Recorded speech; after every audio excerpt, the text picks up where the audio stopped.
Complex number, जैसा कि हमने पिछले क्लास में, क्लास 10th में पढ़ा था, एक चैप्टर था क्वाड्रेटिक इक्वेशन। उसमें रूट्स निकालने के 3 मेथड्स होते थे। पहला मेथड होता था उसमें त्रिधराचार्य, factorisation and completing the square. Factorisation को पहले कह दीजिए, ठीक है। फैक्टराइजेशन और कंप्लीटिंग द स्क्वायर को किनारे रखिए, वो चीज आप पढ़ चुके हैं। त्रिधराचार्य भी आप पढ़ चुके हैं, लेकिन त्रिधराचार्य को हम लेते हैं। त्रिधराचार्य के द्वारा रूट्स निकालने में आप करते क्या, आप उसमें डी की वैल्यू निकालते थे, डी यानी डिस्क्रिमिनेंट। और यदि डी की वैल्यू लेस देन 0 होती थी तो आप क्या कहते थे, रूट्स कैसे हैं, तो आप कहते थे रूट्स जो है वो इमेजिनरी हैं and no real roots. Okay, ये आप कहते थे। अच्छा, एक क्वाड्रेटिक इक्वेशन लेते हैं, x square plus 1 equal to 0। यहां पे डी की वैल्यू क्या है, लेस देन 0 है ना। अगर इसको थोड़ा सॉल्व करते हैं, एक्स स्क्वायर इसका इधर कर लो -1, तो x equal to plus minus under root -1। यहीं से कॉम्प्लेक्स नंबर की शुरुआत हो जाती है। अंडर रूट -1 को हम लोग बोलते हैं आई, एंड आई फॉर आयोटा, ठीक है, आई फॉर आयोटा। तो यहां से x की वैल्यू क्या हो जाएगी, x की वैल्यू हो जाएगी प्लस माइनस आई। ये यहां पर x की वैल्यू आपको मिल गई। अच्छा चलिए ठीक है, x की वैल्यू मेरे पास गया प्लस माइनस आई। मान लीजिए आपको √-4 की वैल्यू निकालनी है। हाँ, एक चीज और जान लीजिए, अगर कहीं √-1 लिखा है तो हम उसकी जगह क्या लिख देंगे, आई। लेकिन अगर कहीं आई लिखा है तो उसकी जगह √-1 नहीं लिखा जाता, ठीक है। √-4 को हम तोड़ के क्या लिख सकते हैं, √4 इंटू √-1। √4 को 2 लिख दो और √-1 को आई लिख दो, वो आई हो गया, ठीक है। जैसे मान लो उसी हिसाब से अगर आप एक वैल्यू और ले लो, √-7 को भी तोड़ के लिखता है तो क्या लिखोगे, √7 इंटू √-1 यानी कि कितना हो गया, √7 आई। इस प्रकार से लिखा जाता है। हाँ, एक चीज मैं आपको यहां बताना चाहता हूं, ध्यान में रखिएगा, √a इंटू √b ये होता है √ab, √a इंटू √b ये होता है √ab, और √ab इसको लिख सकते हैं √a इंटू √b, ऐसे लिख सकते हैं, ठीक है। लेकिन एक शर्त है, और बड़ी शर्त इसमें क्या रखी गई है, शर्त ये है, at least one of the 2 numbers will be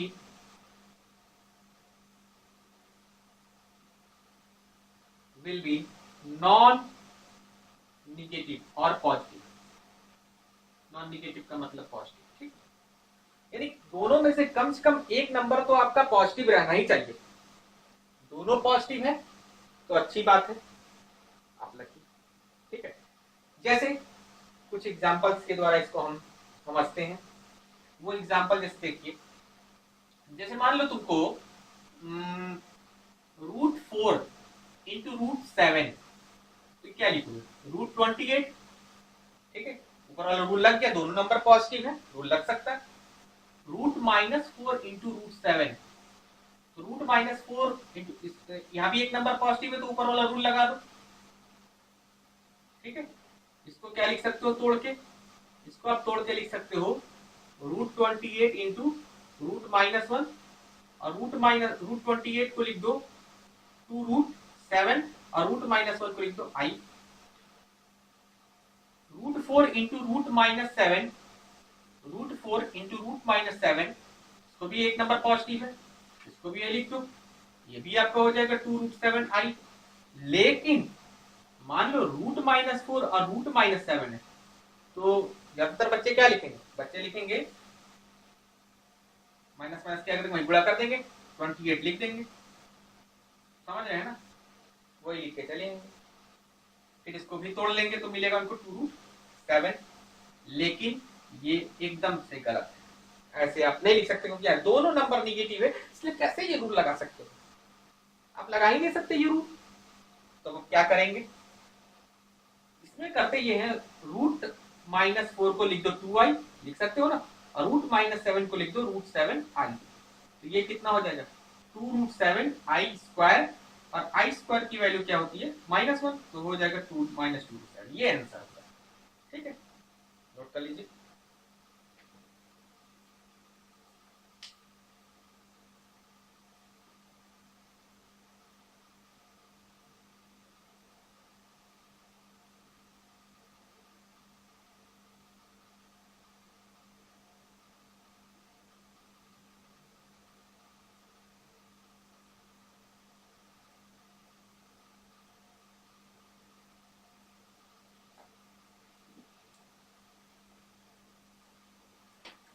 ठीक है, तो ऐसे आपका काम होगा।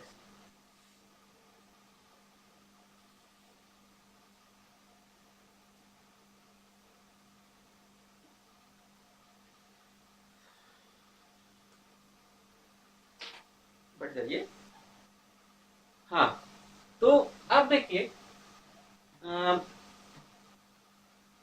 थोड़ा और आगे बढ़ते हैं, कुछ और चीजें जानते हैं। अभी तुमने देखा I की वैल्यू क्या जाना, I की वैल्यू आपने जाना √-1 जाना ना, तो I² कितना होगा, क्या करो तो क्या मिलेगा स्क्वायर -1। I³ क्या होगा, I³ को क्या लिख सकते हो I² इंटू I² की वैल्यू -1 होती है, इंटू I जो कि क्या दे देगा -I। I⁴ क्या होगा, क्या होगा I⁴? I⁴ होगा I² का स्क्वायर, I² की वैल्यू -1 का स्क्वायर +1। अच्छा चलो ठीक है। I⁵ क्या होगा, I⁴ इंटू I इसको लिख सकते हो ना, I⁴ की वैल्यू 1 और 1 से I का मल्टीप्लीकेशन होगा, तो क्या होगा I⁵ क्या होगा। अब तुम सोच रहे हो यार 4 तक ठीक है, अब आगे क्या करने कर रहे हैं, एक कारण है उसलिए कर रहे हैं।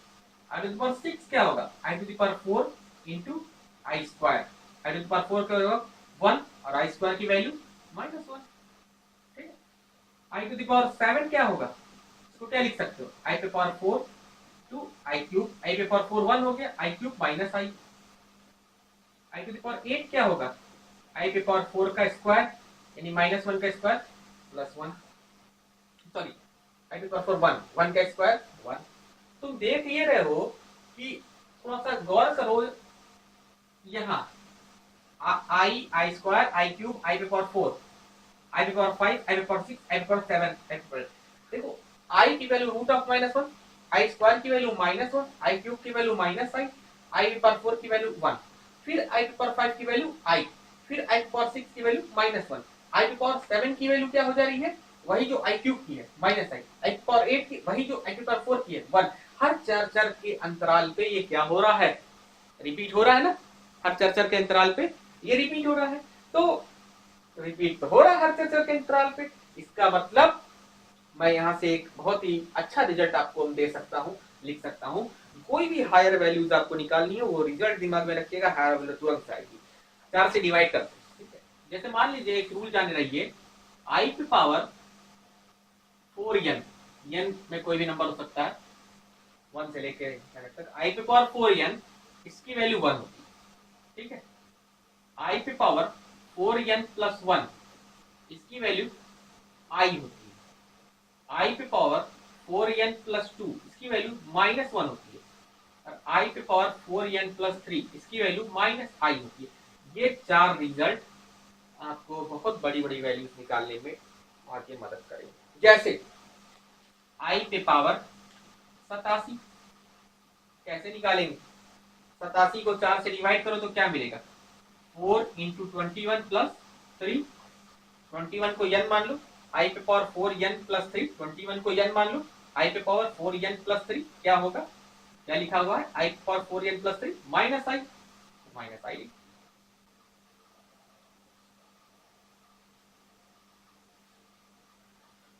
देखते हैं बोर्ड पे क्वेश्चन लिखा हुआ है i to the power 82 plus i to the power 83 plus i to the power 84 plus i to the power 85 की वैल्यू क्या होगी? कॉमन क्या ले सकते हैं इसमें से? आई टू द पावर 82 आप यहाँ पे कॉमन ले लीजिए, अंदर क्या बचेगा? 1 plus i square plus i cube, ये आपको अंदर मिल गया। आई स्क्वायर की वैल्यू -1, आई क्यूब की वैल्यू माइनस आई से प्लस आई काट दीजिए, -1 से +1 काट दीजिए, ब्रैकेट में क्या बचा? 0। 0 का गुणा आई टू द पावर 82 से कराएंगे तो क्या मिलेगा? 0। क्या सोच रहे हो? Sum of 4 consecutive powers of iota is always 0। तो उसको जनरलाइज वे में क्या रिजल्ट लिख सकते हैं आप? I to the power n plus i to the power n+1 plus i to the power n+2 plus i to the power n+3 and 1 से शुरू होके जा सकता है अपना इनफाइनाइट तक, equal to 0। Sum of 4 consecutive powers of iota is always 0। और ये रिजल्ट आपको क्वेश्चंस लगाने में मदद करेगा। कुछ और क्वेश्चंस के बढ़ते हैं। Summation of k equal to 1 to 13 i पे power k i to the power k plus 1 की वैल्यू निकालनी है। देखिए इसमें कुछ खास चीज आपको नहीं करनी है, जो रिजल्ट्स मैंने बताए हैं, जो तरीके बताए हैं उसके अनुसार आपको सारे काम करने हैं। तो ब्रेक करके आप लिखिए।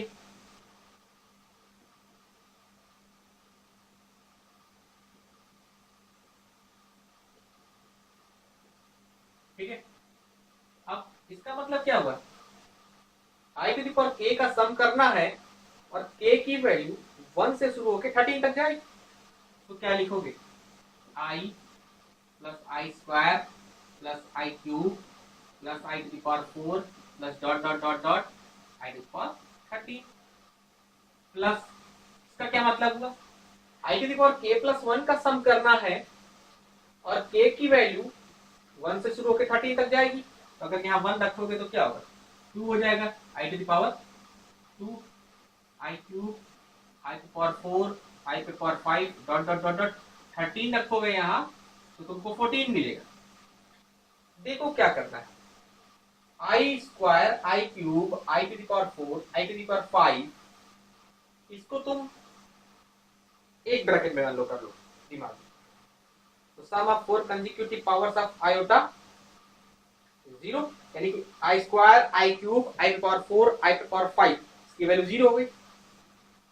i6 i7 i8 i9 वो भी 0 हो गया।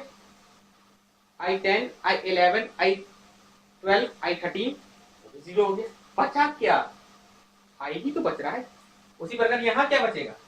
आई स्क्वायर, तो लिखोगे क्या? i प्लस आई स्क्वायर की वैल्यू -1, तो i -1 इसका आंसर हो जाएगा। ठीक है, नोट कर लीजिए।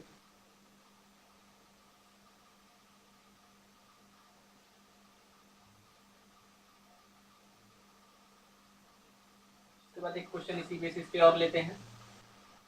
Summation of k equal to 1 to 2014 i to the power k equal to 2 कर लो, i to the power k plus i to the power k plus 2, इसकी वैल्यू k प्लस 1, इसकी वैल्यू आपको निकालनी।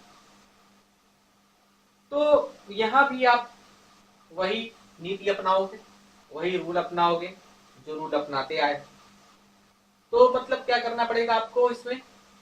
ये सोचो 2 से 2014 तक में कितने टर्म्स होंगे, नंबर ऑफ टर्म्स कितने होंगे? 2013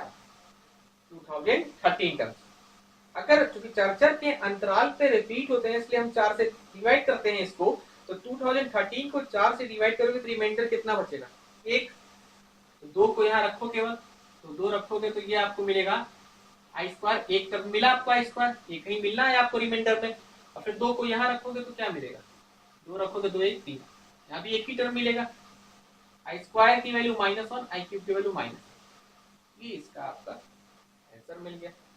ठीक है, तो ये सारे कुछ क्वेश्चंस थे। अब हम लोग पढ़ेंगे थोड़ा कॉम्प्लेक्स नंबर और थोड़ा बृहद रूप से जानते हैं कि कॉम्प्लेक्स नंबर क्या चीज है। नोट कर लीजिए पहले।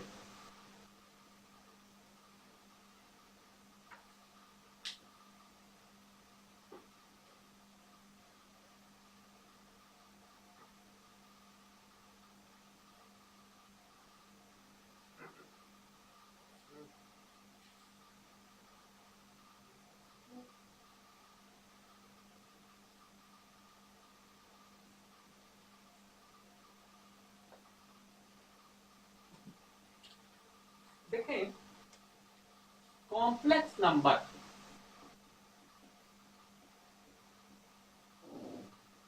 सबसे बड़ा सेट है। कॉम्प्लेक्स नंबर सबसे बड़ा सेट, बिगेस्ट सेट, मैं ये लिख दे रहा हूं, बिगेस्ट सेट।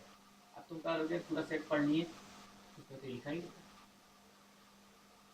बिगेस्ट सेट हम कॉम्प्लेक्स नंबर को मानते हैं, सी से रिप्रेजेंट करते हैं कॉम्प्लेक्स नंबर को।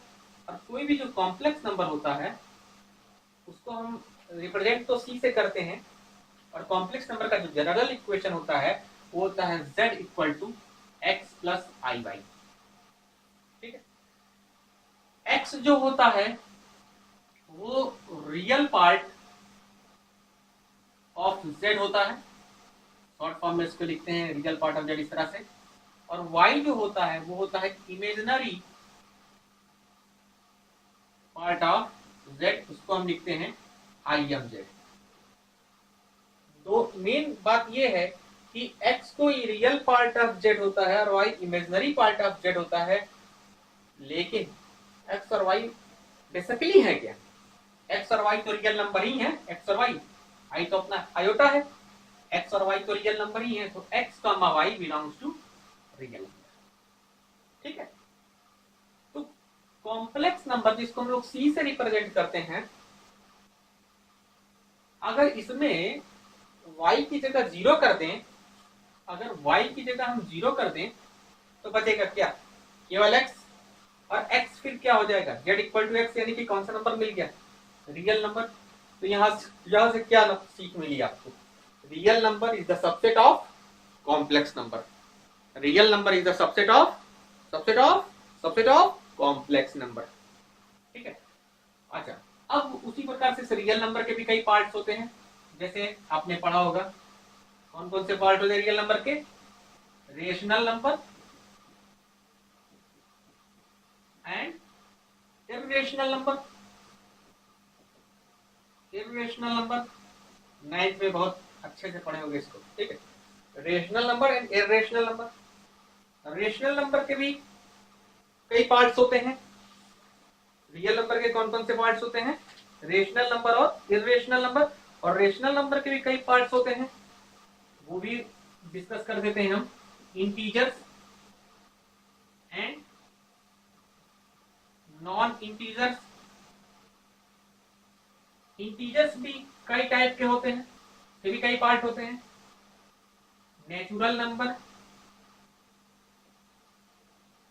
दूसरा आपका होता है इसी का होल नंबर, तो 0 नंबर बोलते हैं। और तीसरा आपका होता है निगेटिव इंटीजर्स,